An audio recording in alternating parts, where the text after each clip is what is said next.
Well, hello everyone and welcome back to the Theme Park Obsession video. My name is Dylan and thank you so much for tuning back into the channel. Today I am hanging out at Downtown Disney because I wanted to give you my thoughts on all of the nighttime spectaculars that we had seen just the other day. It was a really exciting day, really stressful day, but we were able to see all three premiering on the same evening. So we're going to talk about all that and also check up on some of the merchandise restock if there is any restock available. I'll let you guys know, but let's go ahead and dive right in.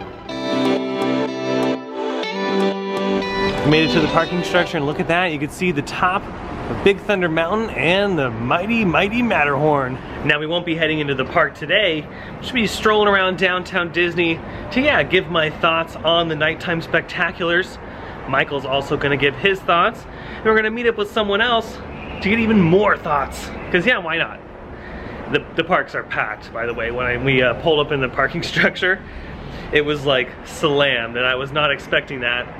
But then I realized, oh, it's Dapper weekend, so that's why the parks are extremely busy right now. Yeah, Disneyland Forever fireworks are back. Let's see what the other side says. I wonder if it says a different show. Oh no, just Disneyland Forever. And yeah, the Main Street Electrical Parade is back, celebrating 50 years. Can you believe it?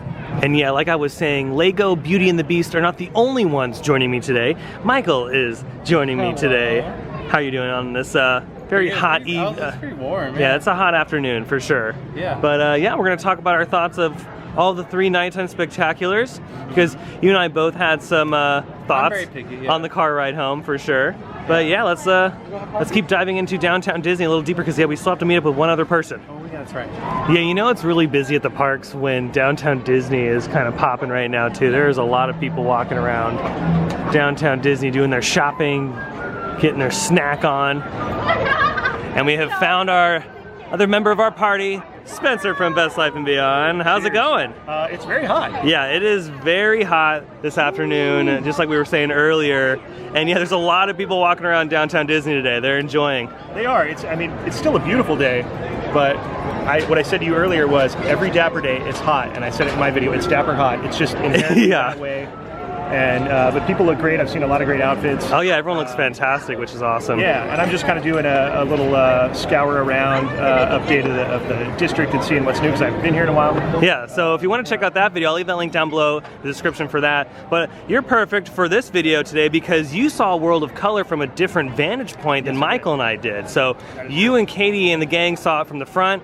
We saw it from the side at Silly Symphony Swing. So yeah, let's just get to it. Let's maybe stroll over to World of Disney, talk about the spectaculars, and just have a little fun afternoon. Yeah. Now before we jump into World of Disney to check out the merchandise restock for Main Street Electrical Parade, let's actually talk about the Main Street Electrical Parade, since that was probably the most grand out of all of them. Yeah.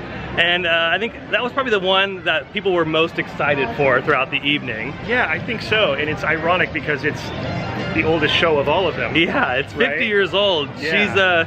She's an old girl, but you know what? She was still doing good. We call that vintage. She was total vintage. Yeah, yeah. But no, Main Street Electrical Parade was, you know, it was nice to see that back. But let's find a little spot and talk about MEP a little bit more. All right, so let's talk about Main Street Electrical Parade first, because yeah, that was like the biggest moment of the day. I mean, to be honest, I thought it was the biggest moment of the day. Well, and it was the first moment. Yeah. Right? It was the first thing that happened.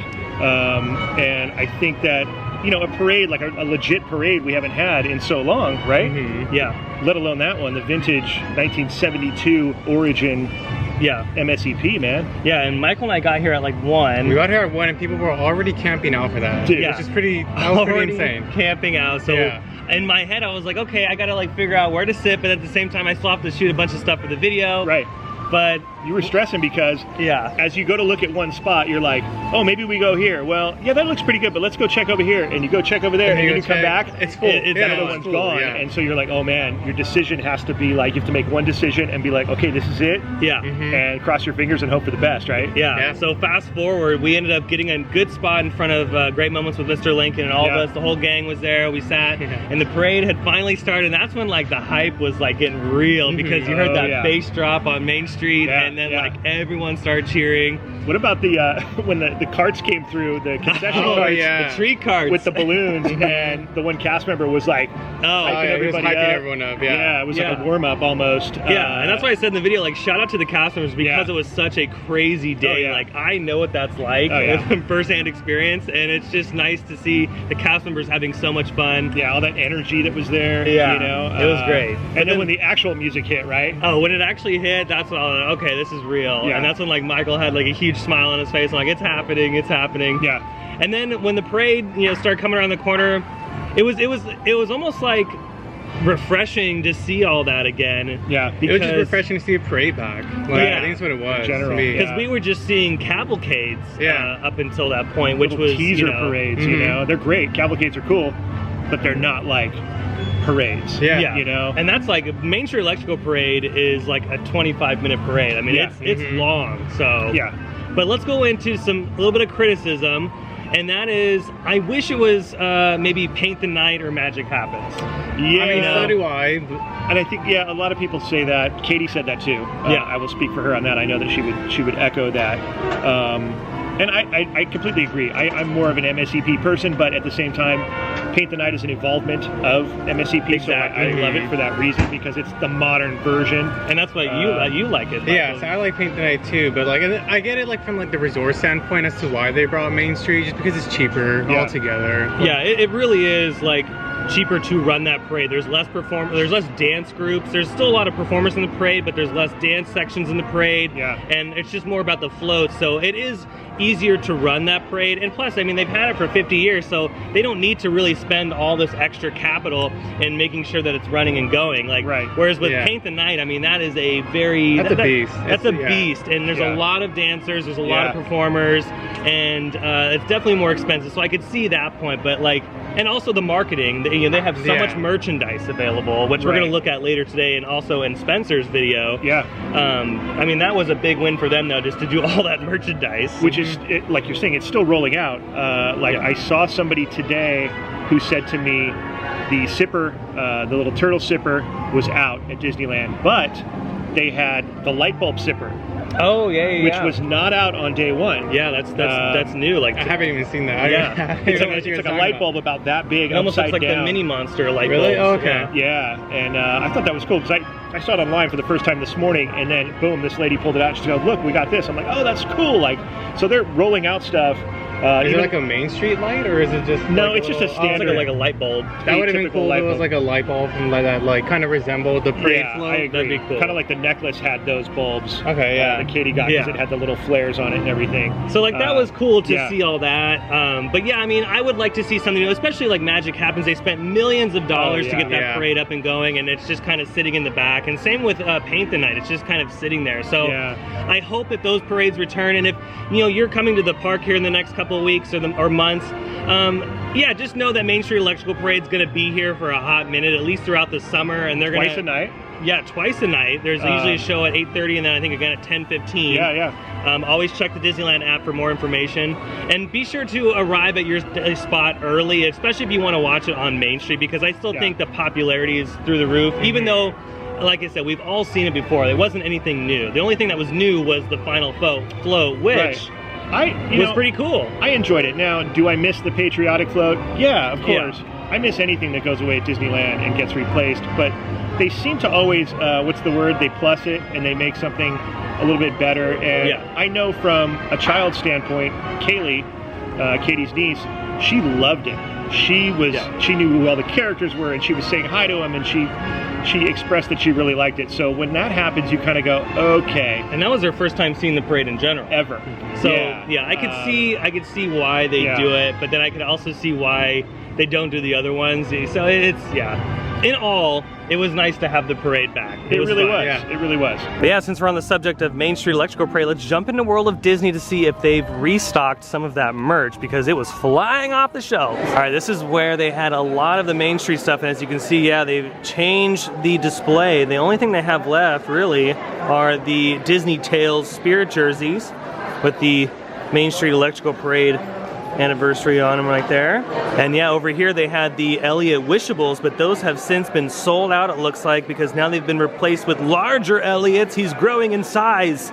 and he sells for $29.99. Of course, you get an annual pass holder discount, but this is pretty cute. I mean, Elliot is one of the stars of the show when it comes to the Main Street Electrical Parade. Yeah, even Spaceship Mickey is flabbergasted at how fast that Main Street Electrical Parade merch was flying off the shelves. And yeah, I just confirmed with the cast member, all of the Main Street Electrical Parade merch is gone. They still do have some pins though, so you have to go to the cash wraps for those.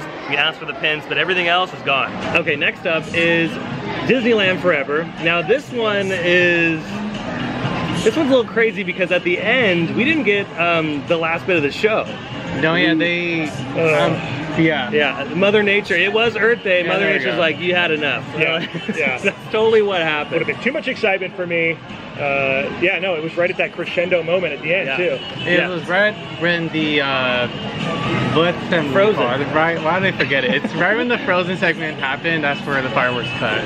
Yeah, we were good all the way up until then, and then that's when it cut out. And like I was wondering, okay, well, I've seen this happen before, but sometimes the wind will die down and they'll continue the show. And I think you've seen that too before, Spencer, right? Because they're kind of just taking it as each section as it goes, and then if the wind picks up, they realize like, okay, cut the pyro for this last part because out of safety concerns. Yeah, and they're worried about the freeway behind the park. Yeah, when the wind shifts towards the freeway, they got to cut it. But everything up until that point, I think, was really good. It was really good. I was even noticing some new pyro effects because they usually do that with the shows. They've done it with Remember Dreams Come True a bunch of different times. Yeah. They've updated the pyro, added a couple new low-level pyro moments at the castle, which is what they did for Disneyland Forever. Did you notice that too, Michael? I didn't even know. I was trying to think right now. I didn't even remember. I think it's just because I'm a crazy theme park person. I noticed details. like, I'm a psycho. I don't really remember that though. Yes, there were some new bits of pyro in there, which was pretty neat. It had been so long since I'd seen that I was just kind of going, oh yeah, and now I remember this, and now I watched a video to kind of review before seeing it again, but like I said, it's been a while, since we've had a proper, legitimate fireworks show here at Disneyland, West Coast. And that one is very grand too. That one's like one of the most expensive ones they do on a nightly basis, right? Behind Remember Dreams Come True, or actually, I think Remember Dreams Come True is a little bit cheaper than that one to do. But it's nice to have a full-fledged fireworks show because for a while there, and some of you probably would have seen it too, Mickey's Mixed Magic was happening at the park, and Mickey's Mixed Magic is like a 10-minute show, whereas this is like a 15-minute long fireworks spectacular. It is what a cavalcade is to a parade, Mixed Magic is to Disneyland Forever, right? Yeah, and it's Michael's favorite fireworks show, actually. Yeah, for sure. Yeah, so it was cool to see that, and of course, like, right when Main Street Electrical Parade ended, we like bum rushed it over to the Crystal Arcade to try to get a good spot, which is a good spot, by the way. If you want to watch the fireworks and the projections, definitely check them out further back on Main Street because you'll be able to see everything. Well, then you get those inflatables that are on the roof. Yep. Is that for the that's the Little Mermaid portion, right? The coral and all the stuff coming out there, the tentacles or whatever, and it's really cool because you get to see all that from that Main Street perspective, you know. And me personally, just to round it up, I think Main Street Electrical Parade was just outshining it just a little bit, only because of the weather element later on in the show. It was a little bit of a bummer. Again, this is out of our control and it's out of Disney's control. They can't do anything about it. But I still think, for me, Main Street Electrical Parade was just a couple nudges higher on the list than Disneyland Forever was. Yeah, and I would say the only thing that makes it tough for me to decide that is hearing Walt Disney's voice in the beginning. Oh, yeah. And then at the very end, him walking with Mickey through the castle, which we couldn't really see from our vantage point. But being bookended by Walt, that's important to me. And that's what I love about that, and if you were standing here, those are really great years ago, you would have been standing in an orange grove. That's heavy stuff. It really does immerse you in what the story they're trying to tell. What would you say? Would Main Street Electrical Parade go a little higher for you, or would it be lower? I feel like easily, just because that I prefer that type of entertainment over just, yeah, I mean, the fireworks are cool, like, don't get me wrong, but like, I prefer watching shows like Fantasmic or just parades in general because they have performers. So I think that's cool. So that's just like my preference. As a performer. yeah. That's just my, no, but that's just my preference. Yeah, no, I feel you there. I feel you. Yeah. But yeah, now let's move on to the last show, World of Color. World of Color. And last but not least, let's talk about World of Color. World of Color. Yeah, you guys saw it from the front in the viewing area, and then Michael and I saw it in... we saw it right on the bottom of Silly Symphony Suite. Yeah, on the so we got a nice side view. Yeah. So, which actually is a really cool spot to see the show. He had never seen it. If you've seen it before. If you've seen the show before, then that's fine to see it on the side. But if you haven't seen the show, then yes, you need to see it from like a front point of view. Yeah. For the projection purposes, Yeah, right? exactly. And that's why I said in the spectacular video, you didn't get a reservation in the virtual queue. Yeah. You can still see the show anywhere around the pier in Paradise Bay. I mean, they designed the show on purpose for that reason, like to see it multiple times from different vantage points, and it really is something spectacular from different viewpoints of the pier, and it really is something special because it's very hard to do that with any other show. World of Color is very what's the word I'm trying to find? There's a universal. It's pretty universal. Like you can see it from anywhere. Large, that's for sure. It's massive. It's massive scale. You know what I mean? And from where we were sitting, we opted for the behind the splash zone because there's kind of a splash zone where, where it sprays in. We got a little mist. I have to admit, I had to kind of wipe the lens a few times. So you will get a little mist depending on where the wind's blowing, but we had kind of a center straight on view. You know, so you got to see the projection pretty well and the massiveness of it, and yeah, it was nice. The only issue I had was that in regards to the virtual queue, you don't get to choose the time frame because there's two shows. Oh, you that's just right. get what you get out of the thing, and luckily we got the second show. So which is what we wanted. Yeah, so we were able to do all three, to go from MSCP to Disneyland Forever and then jump over there for the last show. But you don't have a choice in the matter, which was kind of a bummer, but it worked out. I don't want to say it was a bummer, but I just, you know, you don't have a lot of control over that, just so folks know. And you know, like we saw this coming with Rise of the Resistance, with the virtual queue and all the other attractions, especially over at Walt Disney World with Ratatouille, the virtual queue over there. It just made sense for them to do virtual queue for World of Color, so it's not really too much of a surprise. But I will ask this question to both of you. What did you think of the fountain structure itself? Because was I the only one noticing the missing fountains? See, like that weren't working? I'm pretty picky, and I noticed it, so like... Yeah, did you notice it from your end, Spencer? I did not notice it. Where was it?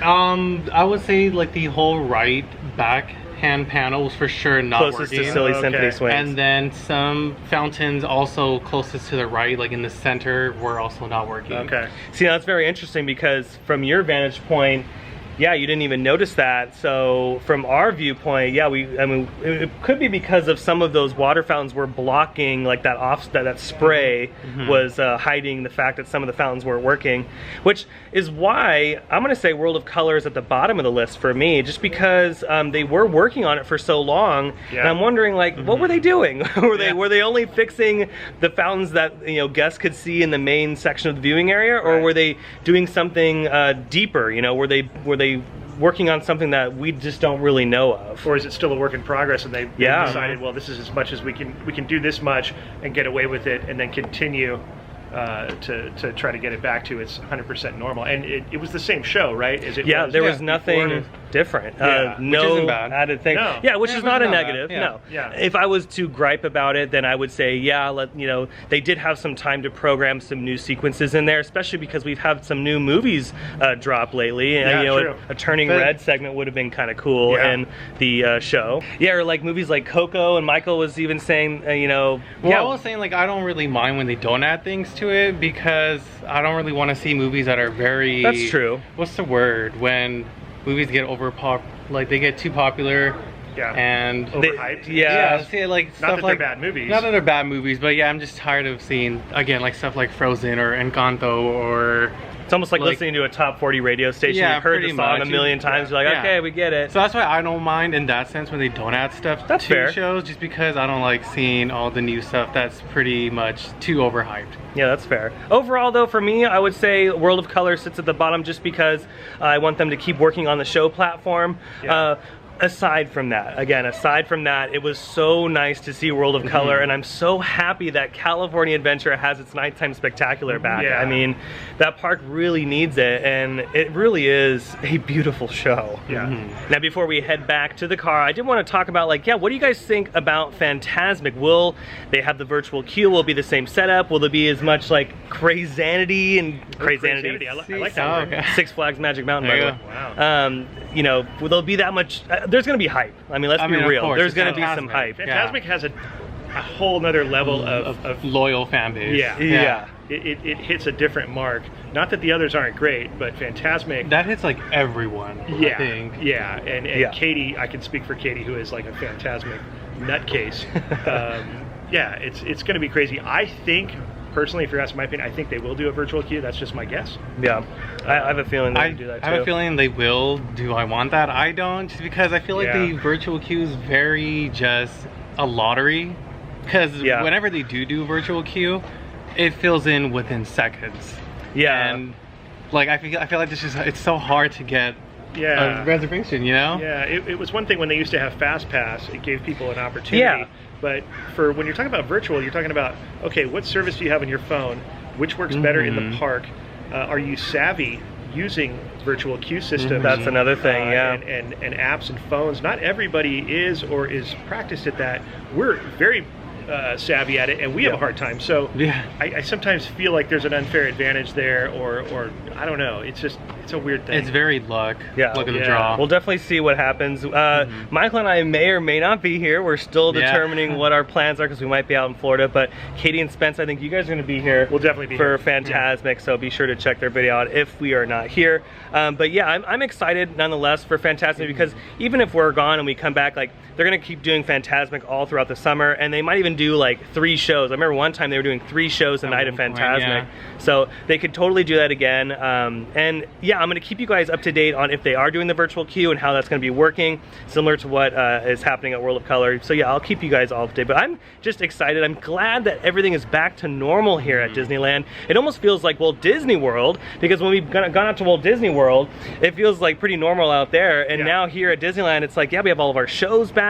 All the rides are operating normally. We have a tram. We have trams. Rise of the Resistance doesn't even have boarding groups anymore. Right. Character meet and greets are back. Character meet and greets are fully back, and and to round it all off, yeah, we have the parades and the nighttime spectacular. So I mean, it's so much fun. So yeah, if you guys are coming to the Disneyland Resort here in the next few months or weeks or whatever, be sure to check out at least one of the shows because they are spectacular. Well, I hope you enjoyed that video, and yeah, just my thoughts and our thoughts on all the nighttime spectaculars. Again, glad they're back. What are your thoughts on the nighttime spectaculars? Would you improve anything? Would you change things up? Would you bring back a different parade? Or maybe a different fireworks show? Yeah, go ahead and comment down below what your thoughts are on all of this. But yeah, I hope you enjoyed the video. If you did, go ahead and smash the thumbs up button. And if you're new to the channel and you love these theme park videos and more, be sure to hit that subscribe button and notification bell so stay up to date on every time I post a new video. Be sure to check out Best Life and Beyond. They have a bunch of Disneyland content. I'll leave their channel link down below in the description, and of course Spencer's video today. I'll leave that link down below in the description so you can check that out, because he was doing a pretty much Downtown Disney update, week update. I have an Instagram account. I'll leave that link down below in the description. Be sure to follow that because I post updates there that I don't normally post here on the channel. And also a huge shout out to my Patreon members. You guys are absolutely amazing. And if you also want to join Patreon, I'll leave that link down below in the description. I can't wait to come back to Disney, hang out with friends, and of course enjoy all those nighttime spectaculars again. But until then, I hope you have a beautiful day, morning, evening, whatever it is. And I'll see you next time in the parks. Bye.